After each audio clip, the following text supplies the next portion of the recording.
My name is Mike Mauceli, and this is the Energy Show with REI Energy, where we're energizing your investments and maximizing your tax deductions. Today, we're going to be talking about nuclear waste, and you're going to discover how nuclear waste could create infinite electricity. My guest today is Ron Stein. Ron is an author, energy consultant, and founder of PTS Advance. Great to have you on the show today, Ron. Well, Ron, great to have you on the show today. I hope you had a Merry Christmas and Happy Hanukkah. Thank you, Mike. Same to you. Yeah. So anyway, I'm very interested in some of your articles here about nuclear waste and, trying to learn more about it myself. Can you tell our listeners a little bit about it, how you define nuclear waste? Well, nuclear waste is, the material you're using to generate power is once we extract it, it's called nuclear waste. But when you took the reality, only about 3% of the power has been taken out of it. And there's 97% still left. So we can actually recycle it. That's a term that I think is going to be great for humanity, recycling, because, Earth's got a lot of resources. Planet Earth's been around for 4 billion years. We got oil and coal and lithium and cobalt. They're all going to run out. We're extracting them at phenomenal rates, not replenishing them. So we want to use what we have and use it as much as we can. And, are we going to run out in 50 years, 100 years, 500 years? Who knows? I mean, technology is allowing us to locate more oil, more lithium. And, the reality is this 4 billion year old planet's been here a long time. And if it's going to be 100 or 500 years, the planet's going to be here with or without us. So we want to be proficient and efficient about, extracting its resources. And nuclear is a great source to get it to last for as long as we can. So when you talk about nuclear waste, I know, we run battleships and submarines off of nuclear energy, but I don't know how many nuclear power plants we have here in the United States, but what is nuclear waste? Is it generated, from the rods that go in the reactors, or what is it exactly? Well, I co-authored this with a couple of nuclear gurus, and I guess they could really talk technical more than I can. But I know the material that they're using, once we've extracted the electricity available from it, we basically write it off as waste. But with the fast breeder reactors, we can actually take that and extract the other 97% of electricity out of it. So, it's kind of like, the analogy is you fill up your gas tank and, you drive 100 miles, then you have to empty your gas tank to refill it again. You're basically throwing away a lot of potential energy, and that's what we're doing. So the SUNF, the slightly used nuclear fuel, and that's the real key. It's slightly used, not totally used. So you say that nuclear waste is currently being mishandled. How is that? Well, it's not being mishandled. It's not being used. Not being used correctly. Yeah. The new technology of fast breeder reactors is going to allow us to extract more of the energy that's still in it. That's the key, is the fact that it's still potentially it's a valuable commodity. Right. We're discarding it. Wow. It's just like the analogy of, you got a 3/4 of your gas tank full, and you're going to discard it. It's slightly used fuel. There's more to be used. And so, the new technology is being able to extract more of the electricity available from it. And so that and, small modular reactors, there's a lot of technology that's going to bring electricity to a lot of people, because the sad thing about Earth is we've got 8 billion people on Earth, but more than 80% are living on less than $10 a day. Yeah. They don't have the facilities we have, the infrastructure we have. Billions have no electricity. And nuclear is gaining a lot of ground, and it's going to be able to provide electricity to more people in the United States, more people worldwide, and bring people out of poverty, get them sanitation, clean water, things that we take for granted. So there's a lot to be done, and nuclear is pretty much taking off around the world. You know, France, China, Japan, nuclear reactors are being built everywhere, not in the United States. Yeah, we were talking a little bit before the show, and I was telling you I went to a luncheon last week with Governor Abbott, and of course, here in Texas, we have oil and gas, fossil fuels. I think we're the largest wind provider in the country, and so Texas has made this huge push, to try to generate electricity for the future. And one of the topics he was talking about was Texas A&M. Now they run all of their universities off of small nuclear reactors. And so we're going to see a lot more of that here in the United States. Do the small reactors generate waste too? The small reactors, not as much. Not as much. One of the things you have to think about is the technological advances. The first cell phone, if you remember that, the thing was in the 70s, was 2.5 pounds, about 9 inches in length. Today's cell phone is like less than 7 ounces. And that technological development of batteries in cell phones is also going to happen in EVs. I mean, EVs have a 1,000-pound battery with solid state technology. It's going to be smaller batteries, longer range, easier charging, and you're going to see the same thing happening in nuclear. Yeah, small modular reactors, technology, and the world knows they need a lot of electricity, and they need inexpensive electricity because wind and solar is the most expensive electricity. right. Wind and solar wouldn't exist without subsidies because private investment doesn't invest in it because they don't work most of the time and it's very expensive electricity. So yeah, you're going to see nuclear going around. Right now, there's 60 new nuclear power plants under construction around the world and another 110 planned. Not too much in the United States, though. We're relinquishing all this technological development to others around the world. And that's a sad state of affairs. And So what is fast reactor recycling? boy, I'm the reason I co-author a lot of these articles with some nuclear gurus is they can talk the technical things. I try and keep my op-ed articles in layman's terms because if I get too technical, people aren't going to read it. And I read a lot of these technical analysis, and Mike, sometimes I can't understand it. It's being an engineer, but it's got to be in layman's terms to get the attention of the public. And right. But no, yeah, I agree with you. I don't, when we start talking about a lot of these big words and names and stuff, you kind of lose focus pretty fast on that. At least I do. Well, in my articles, they're trying to eliminate graphs and charts and formulas because that just goes in one ear and out the other ear.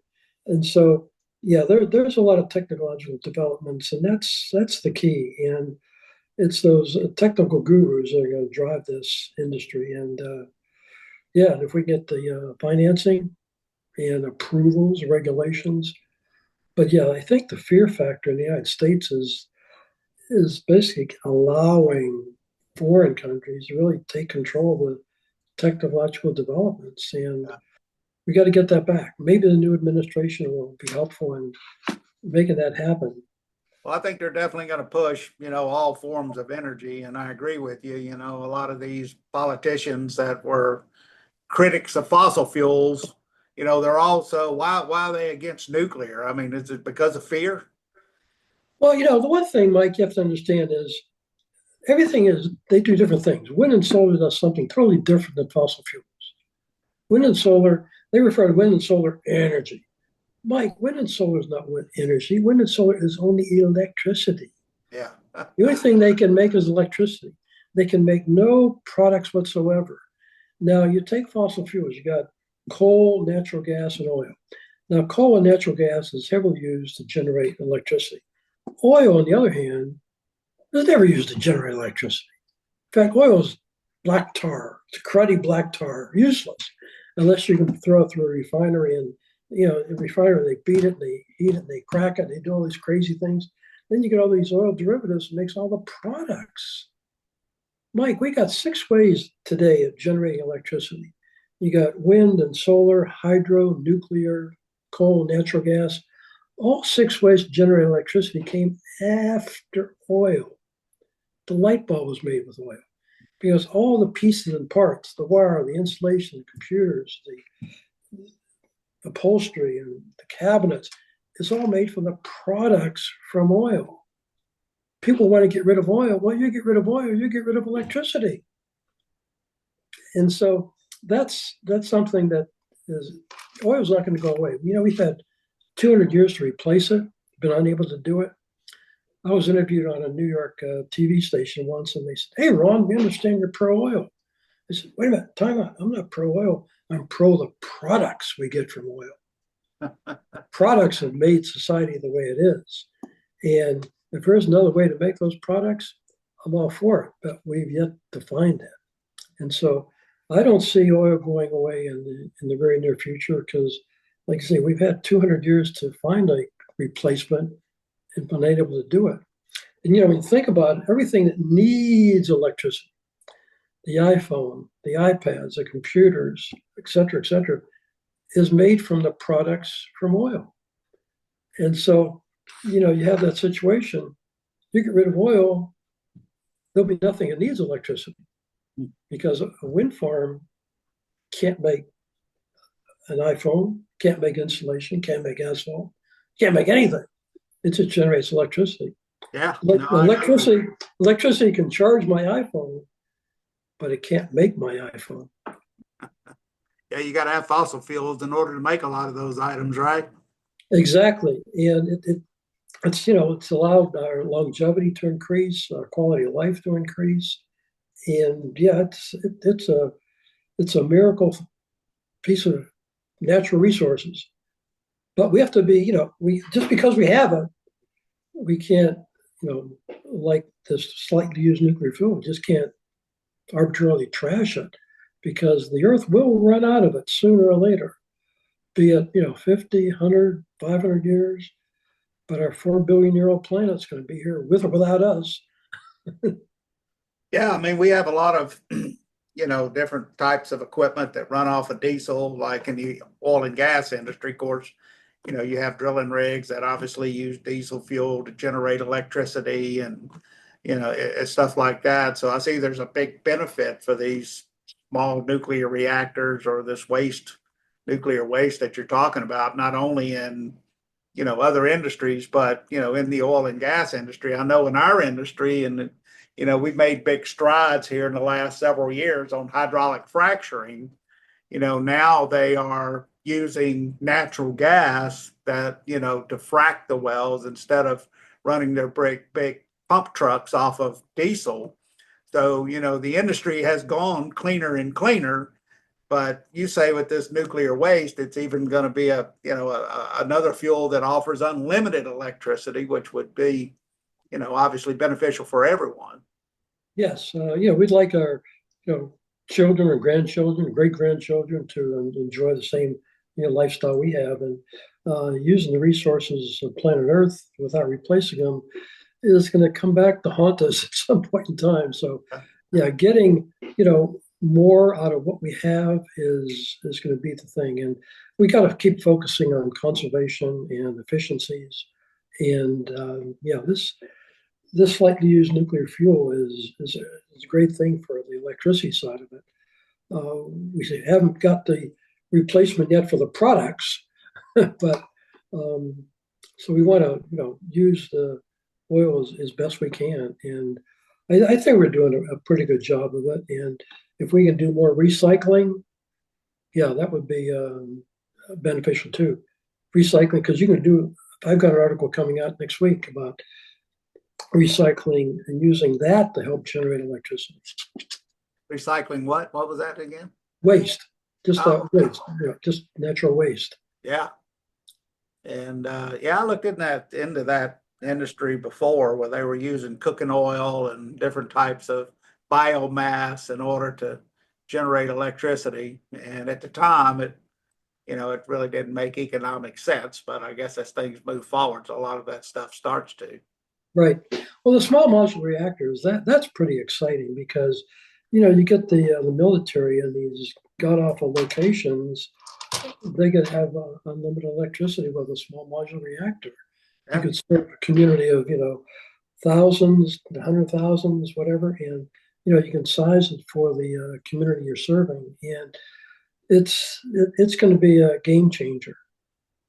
I think they're even going to run they're talking about landing people on the moon. They're going to run those moon bases off of small nuclear reactors, is what I was reading on the NASA website. That's pretty interesting stuff. It is, if you've ever, whenever I travel and I look at like a plane and I take a step back and look at the size of the plane, you want to get this off the ground, you Yeah. know, and the same thing, like a nuclear submarine or an aircraft carrier. Aircraft carrier is basically half the size of an airport. The thing is huge.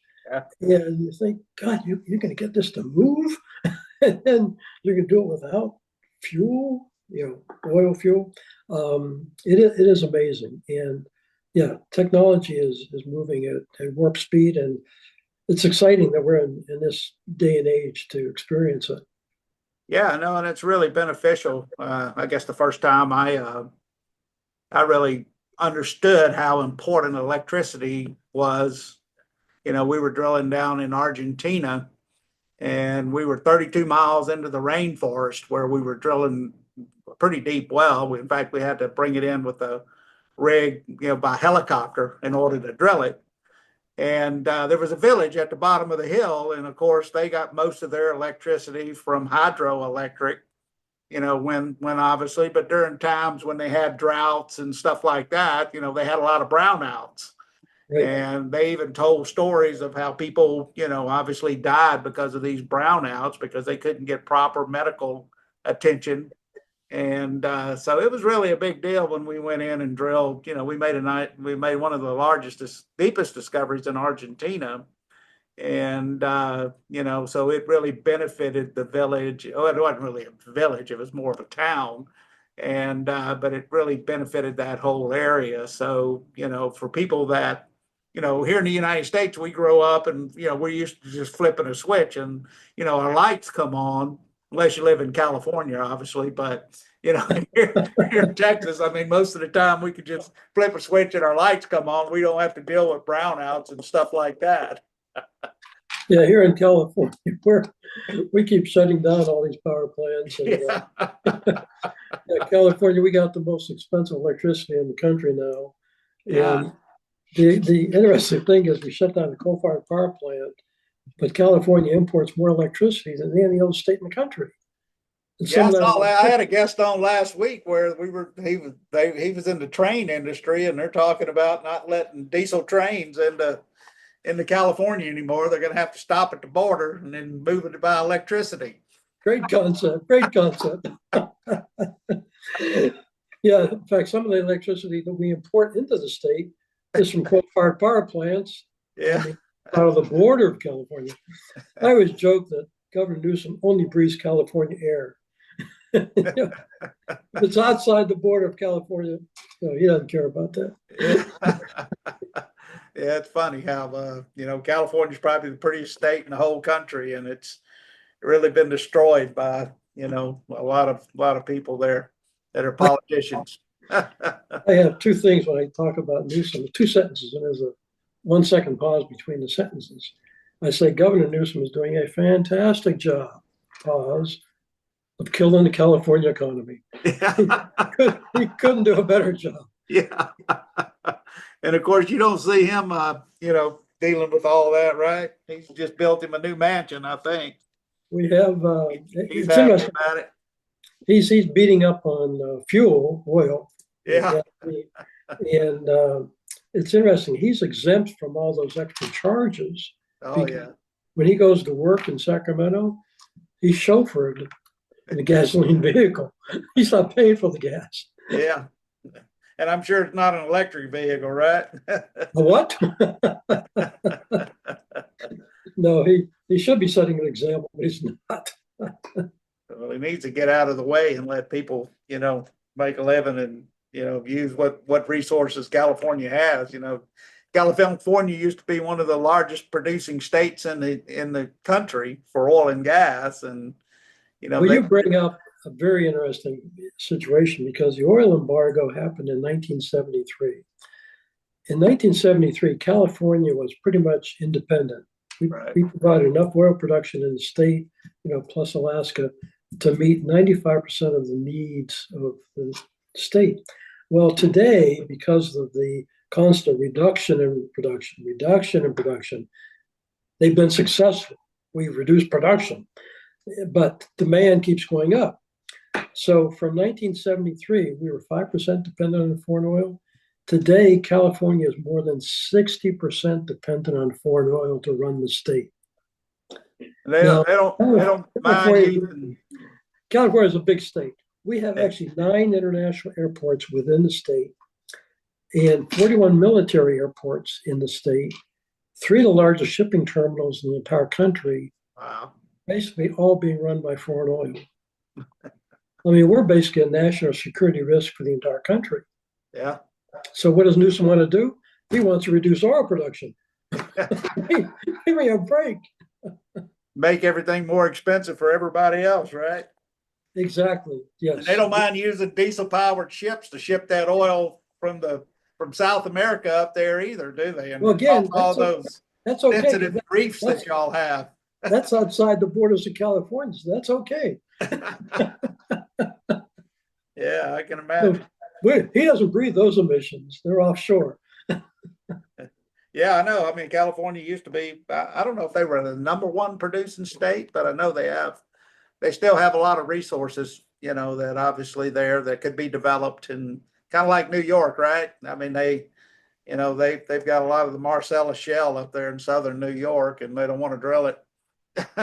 Yeah, I think California has some of the largest reserves in the entire country. Yeah. And there's a lot of it offshore, but Mike, as you know, with technology today, we don't drill offshore, just slant drill to get it. But you can't drill in California. So yeah, no, I know. I mean, it's ridiculous. But anyway, what kind of risk does this nuclear waste pose? As far as I know, from the experts that I've been dealing with, they've written papers and made presentations to conferences. Minimal risk. You have to take an understanding that, the United States has 70 years of safety track record. The Navy's been operating all their ships for 70 years. France is doing the same thing for 70 years. And nuclear is providing least expensive, the safest way. And the best thing of all, it's emissions-free electricity. Yeah. And no one's looking at that. This idea of going to, wind and solar and all the exotic minerals and metals that are coming from developing countries like China and Africa. And, just like for drilling for oil, the equipment is huge and you have to mine that much material. The Tesla battery is a 1,000-pound battery. And with all the lithium, cobalt, manganese, and the copper, et cetera, you got to move about 500,000 pounds of earth to get enough material to make 1 Tesla battery. Now, here in California, Governor Newsom wants 18-wheelers to go EVs.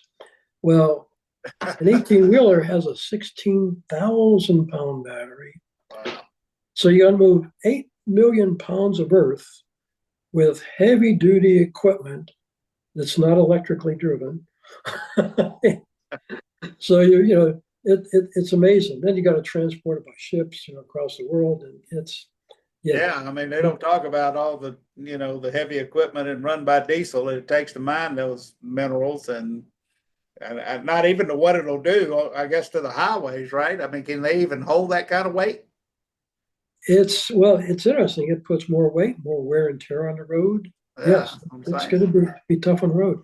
The toughest thing is going to be for truckers to adapt to the electric, because Yeah, they can get a 16,000 pound battery, get it charged, and the range is only a couple hundred miles. If they're going cross country, they go a couple hundred miles and they'll stop for hours to charge. It'll take them a week to go across country. And, these truckers, they're a breed of a different color. I mean, Yeah. they move a lot of products for Yeah, America. a lot of them work at long hours, to move Yeah. those products. And a lot of them are privately owned, and so it's going to be tough to convert the 18 wheelers to electric because It's pretty much going to destroy. I don't know what one of those things costs, but they can't be cheap. no, and like I say, it's going to be tough. Charging time, range, yeah.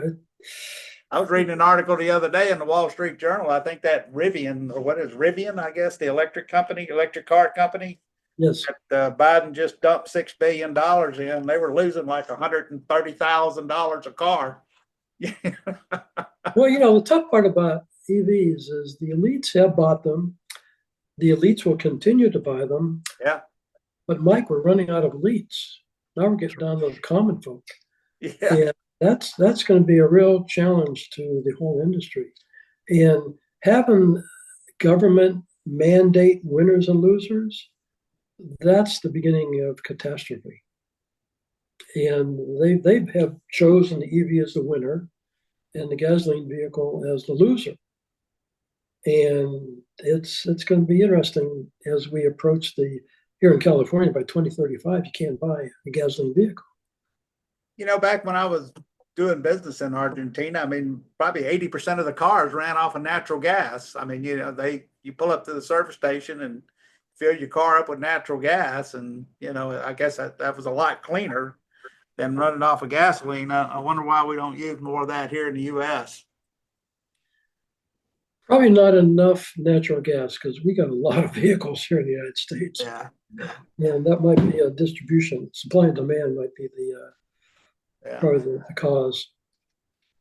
Well, look, Ron, it was great having you on today. I'd love to have you back in the future. I always enjoy talking to you. Can you tell our listeners how to follow you? You can Google me, Ronald Stein. I'm all over the internet. My articles, I'm an author on America Out Loud News and a columnist. My articles go out every Monday. And I encourage everybody to focus on conversations, energy literacy conversations, because there's, you got to have a three-way conversation. You got to have a moderator, somebody who's pro the products that we have in our society, and someone who's pro zero emissions, and have a conversation.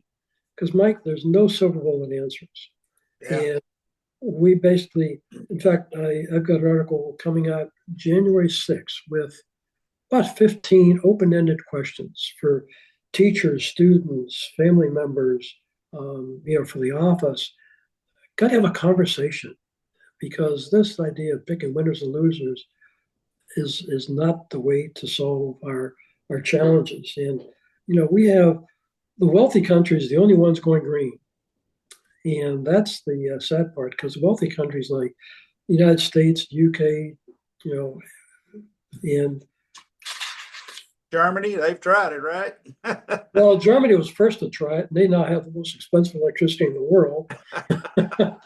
So I think people don't really realize all this green stuff is why we have high electric bills here in the U.S. and going higher. Subsidies. That's right. And also I don't think people really can fathom what it would be like with a world without hydrocarbons.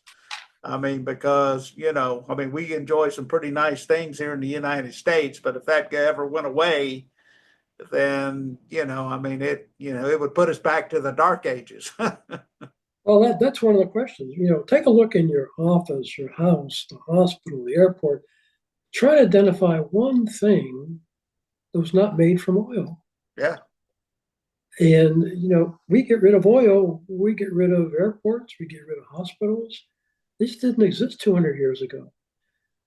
And I get a kick out of Joe Biden. He's flying around in a 400-ton airplane, 100% made with the products to make the plane from oil, powered by aviation fuel, which is made from oil. And he's screaming on the microphone, we're going to get rid of oil. Break, give me a break. The only good thing about getting rid of oil is you ground Air Force One. Yeah, I don't know how long it takes you to get across the ocean on an electric ship, but putting that big battery on salt water, I'm not so sure that's a smart thing either. Not going to happen. Not going to happen. All right, Ron. Well, you have a great day. Thank you very much. Mike, you have a happy holiday season. You too. Thanks. Bye-bye. This podcast is a presentation of Rich Dad Media Network.